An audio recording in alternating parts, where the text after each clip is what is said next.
Good morning बच्चों, कैसे हैं आप लोग। आप लोग की स्टडी अच्छी चल रही होगी। एक कॉमन कंसेप्ट है जो कि हम लोग केमिस्ट्री में पढ़ते हैं, एसटीपी और एनटीपी, जिसको हम लोग बोलते हैं स्टैंडर्ड टेम्परेचर एंड प्रेशर, मानक ताप एवं दाब। और एनटीपी मतलब नॉर्मल टेम्परेचर एंड प्रेशर, सामान्य ताप एवं दाब। अब यहाँ प्रॉब्लम ये है कि बहुत सारी बुक्स जब हम रीड करते हैं तो हमें मिलता है कि किसी भी गैस का 1 मोल का आयतन होता है 22.4 लीटर। कहाँ होता है? एनटीपी पे होता है। कहाँ होता है? एसटीपी पे होता है। तो बहुत सारी बुक्स लिखती हैं कि एनटीपी पे होता है, कुछ बुक्स लिखती हैं एसटीपी पे होता है, और कुछ बुक लिखती हैं कि एनटीपी और एसटीपी दोनों पे होता है। तो यहाँ बच्चों में काफी कंफ्यूजन है। अगर ये वीडियो आप देखिएगा पूरा तो ये कंफ्यूजन आपको पूरी तरह क्लियर हो जाएगा। जो भी एनटीपी एसटीपी में आपको समस्या है वो पूरी तरह क्लियर हो जाएगा, इसलिए आप इसको पूरा देखिए ताकि आपको समझ में आए।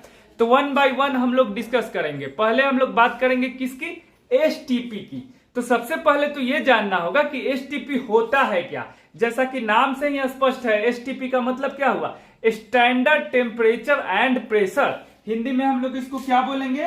मानक तापमान एवं दबाव, या फिर इसको हम लोग बोल सकते हैं मानक ताप एवं दाब। अब मानक का मतलब क्या हुआ, यानी स्टैंडर्ड का मतलब क्या हुआ? तो मानक का मतलब हुआ ना कि जो कहीं चेंज ना हो, वो स्टैंडर्डाइज्ड है। जैसे हम लोग बात करेंगे 1 मीटर की, तो 1 मीटर कहीं नहीं चेंज होगा। चाहे आप यूरोप में चल जाओ, इंग्लैंड में चल जाओ, इंडिया में चल जाओ, कहीं भी आओ, 1 मीटर कहीं चेंज नहीं होगा। तो इसलिए जो एसटीपी है ना, ये स्टैंडर्डाइज्ड है, तो ये कहीं चेंज नहीं होगा। कौन नहीं चेंज होगा? Standard temperature and pressure. अब नेक्स्ट क्वेश्चन ये उठता है कि स्टैंडर्ड टेम्परेचर कितना होता है और प्रेशर कितना होता है। तो आइए हम लोग इसको फर्दर देख लेते हैं। आइए इसको हम लोग फर्दर देख लेते हैं। तो देखिए यहाँ स्टैंडर्ड टेम्परेचर, तो कहीं भी बात हम लोग करेंगे स्टैंडर्ड टेम्परेचर की तो हम लोग को क्या समझना है? 0 डिग्री सेंटीग्रेड। क्या हम लोग को समझना है? स्टैंडर्ड टेम्परेचर का मतलब 0 डिग्री सेंटीग्रेड। और चूंकि टेम्परेचर का ऐसा यूनिट केल्विन है तो हम लोग को इसको किसमें निरूपित करना होगा? केल्विन में निरूपित करना होगा। और केल्विन में इसका वैल्यू कितना होगा? 273.15 केल्विन और अप्रोक्सीमेटली 273 केल्विन। अब हम लोग बात करते हैं एटमॉस्फेरिक प्रेशर की। कैसे एटमॉस्फेरिक प्रेशर की? स्टैंडर्ड एटमॉस्फेरिक प्रेशर की। तो वो कितने के बराबर होता है? 1 एटमॉस्फेरिक प्रेशर के बारे में। अब 1 एटमॉस्फेरिक प्रेशर कैसे कैलकुलेट किया जाता है, इसका क्या तरीका है, इसको सी लेवल से कैलकुलेट ही क्यों करेंगे, मरकरी का ही क्यों यूज होता है, अगर ये सब आपको जानना है तो मोल कंसेप्ट का जो मेरा लास्ट वीडियो है पूरा सीरीज बना के डाला हुआ है, वहां आप जाकर देखिए, ये आपका पूरी तरह क्लियर हो जाएगा। तो यहां से हम लोगों ने क्या सीखा कि जब भी हम बात करेंगे एसटीपी की तो हम लोग को समझना है standard temperature and pressure, Hindi में मानक ताप एवं दाब। मानक ताप कितना होगा? हमेशा 0 डिग्री सेंटीग्रेड होगा। और मानक दाब कितना होगा? हमेशा 1 एटीपी होगा। कितना होगा? हमेशा 1 एटीपी। और चूंकि प्रेशर का ऐसा यूनिट पास्कल है तो हम लोग पास्कल में बात करें तो कितना हो जाएगा? 10 13 25 या 1.01 इंटू 10⁵ पास्कल और अप्रोक्सीमेटली 1 लाख पास्कल। क्लियर है? कहीं भी अगर आपसे बोला जाए एसटीपी तो वहां टेम्परेचर कितना हो जाएगा? 0 डिग्री सेंटीग्रेड और 273 केल्विन। और प्रेशर कितना हो जाएगा? 10⁵ पास्कल और 1 एटीपी। क्लियर है ना? आइए अब इसको फर्दर देखते हैं कि वॉल्यूम के साथ हम लोग इसको कैसे कोरिलेट कर सकते हैं। आइए अब देखिए, जब हम बात करते हैं गैस लॉ की तो वहां हमारे पास एक लॉ है, वो क्या है? PV is equal to nRT. क्या है बाबू? PV is equal to nRT. ठीक है, जब पीवी इजकल टू एनआरटी की हम बात करेंगे तो यहां जो हमारे पास आर है, यहां जो हमारे पास क्या है? आर है। तो ये आर क्या है? Universal gas constant. क्लियर है? अब इस आर का जो वैल्यू होता है वो होता है 8.314 जूल पर मोल पर केल्विन। इस आर का वैल्यू कितना होगा? 8.314 जूल पर मोल पर केल्विन। अब चूंकि हमारा क्या है कंसेप्ट, हमारा कंसेप्ट क्या है कि किसी भी गैस का 1 मोल का वॉल्यूम एनटीपी या एसटीपी पे कितना होगा? 22.4 लीटर। तो हम लोग इसको आर का वैल्यू किस चीज में लेंगे? लीटर में लेंगे, ताकि हमारा आंसर भी लीटर में आए और कैलकुलेशन में आसान हो। इसलिए हम लोग आर का कौन सा वैल्यू लेंगे? 0.08205 लीटर एटमॉस्फेयर पर मोल पर केल्विन। अब इससे जब हम कैलकुलेट करेंगे तो पीवी इजकल टू एनआरटी, तो V equal to NRT by P, where N equal to number of moles. R equal to universal gas constant, T equal to temperature and P equal to pressure. अब यहाँ N के जगह हम लोगों ने रख दिया 1 मोल, R के जगह रख दिया ये लीटर एटमॉस्फेयर पर मोल पर केल्विन में, और टेम्परेचर के जगह 273.15 केल्विन में रखा, क्योंकि हम लोगों ने R भी लिया है केल्विन में। और यहाँ देखिए प्रेशर, अब यहाँ हम लोग 10:5 नहीं रखेंगे, क्योंकि प्रेशर हम लोग यहाँ किस चीज में रख रहे हैं, एटमॉस्फेरिक प्रेशर नहीं रख रहे हैं, ATM में ही रख रहे हैं। क्यों रख रहे हैं, क्योंकि यहाँ जो हमारा R का वैल्यू है ये भी किस चीज में है, एटमॉस्फेरिक प्रेशर में है, ना कि पास्कल में, इसलिए 1 लिया। तो अब यहाँ पे हमारा जो आ गया रिजल्ट कितना आ गया, 22.4 लीटर।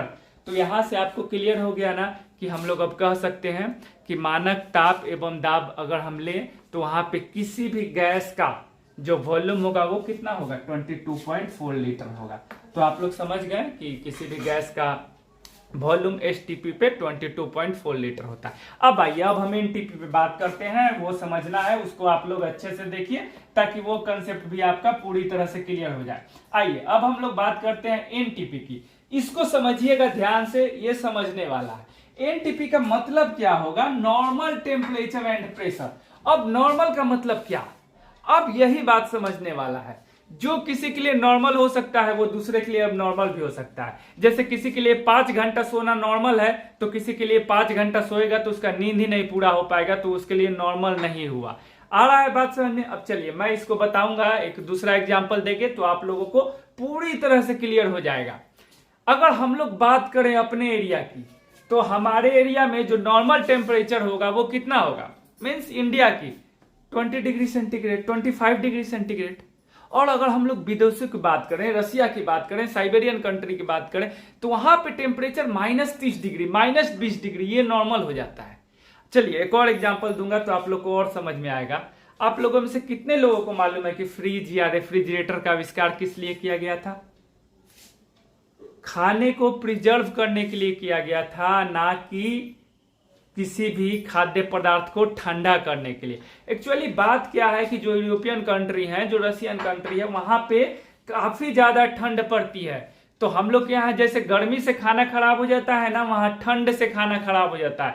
तो हम लोग खाने को 5 डिग्री, 7 डिग्री, 10 डिग्री इतने टेम्परेचर पे मेंटेन कर सकें, चूंकि बाहर का टेम्परेचर निगेटिव में है, इसलिए फ्रिज का आविष्कार किया गया था, ताकि टेम्परेचर से, हाई टेम्परेचर नहीं लो टेम्परेचर से खाने को बचाया जा सके, इसलिए फ्रिज का स्टार्टिंग में आविष्कार किया गया था। इंडिया में हम लोग फ्रिज का क्यों यूज करते हैं, खाना मेरा हाई टेम्परेचर से खराब नहीं हो जाए इसलिए। बट यूरोपियन कंट्री में क्यों यूज करते हैं कि खाना मेरा लो टेम्परेचर से नहीं खराब हो जाए। आ गया बात समझ में। तो आइए अब इसको 1 by 1 देखते हैं, नॉर्मल टेम्परेचर और प्रेशर का मतलब क्या हुआ। अब जब हम बात करेंगे यूरोपियन कंट्री की, तो अब आप लोग भी समझ सकते हैं कि उन लोगों के लिए जो टेम्परेचर होगा वो क्या होगा। ये जो टेम्परेचर की हम बात करते हैं 0 डिग्री सेंटीग्रेड की, ये उन लोगों के लिए नॉर्मल टेम्परेचर हो जाएगा। तो उनके अनुसार फिर कितना आ जाएगा वॉल्यूम, 22.4 लीटर। अगर हम अपने यहाँ बात करें तो हमारे यहाँ अगर हम 20 डिग्री सेंटीग्रेड को कंसीडर कर रहे हैं नॉर्मल टेम्परेचर पे, तो यहाँ हमारा वॉल्यूम कितना आ जाएगा, 24.04 लीटर। और अगर हम रूम टेम्परेचर को 25 डिग्री सेंटीग्रेड ले रहे हैं तो यहां हमारा वॉल्यूम कितना आ जाएगा, 24.4 लीटर। तो ये पूरे घटनाक्रम से क्या मालूम चला बच्चों, हम लोगों को क्या मालूम चला कि हम लोग बोल सकते हैं, क्या बोल सकते हैं कि 1 mole of any gas, 1 mole of any gas occupies 22.4 liter of volume at NTP और STP। अब इसको समझिए, अगर कहीं बुक में आप लोग ये स्टेटमेंट समझ रहे हैं तो इसका मतलब ये स्टेटमेंट गलत नहीं है, ऐसा नहीं समझना है। हमको क्या समझना है कि यहाँ जो राइटर है वो बता रहा है कि वहां पे स्टैंडर्ड टेम्परेचर कितना है, 0 डिग्री सेंटीग्रेड, स्टैंडर्ड प्रेशर कितना है, 1 एटमॉस्फेरिक प्रेशर, साथ वहां का जो ये स्टैंडर्ड टेम्परेचर प्रेशर है वही वहां के लिए नॉर्मल टेम्परेचर एंड प्रेशर है। तो इंटरचेंजेबली हम लोग इसको यूज कर सकते हैं। आया बात समझ में, इसलिए हम लोग एनटीपी और एसटीपी दोनों का यूज कर सकते हैं। क्लियर हो गया कंसेप्ट। अगर फिर भी आपको कोई डाउट हो तो कमेंट करें, मैं आपको और क्लियर कर दूंगा। मुझे नहीं लगता है कि आपको कोई डाउट हो। होप कि ये वीडियो आपको अच्छा लगा होगा। इसको बार बार देखिए ताकि कंसेप्ट आपका पूरी तरह से क्लियर हो जाए। Thank you very much.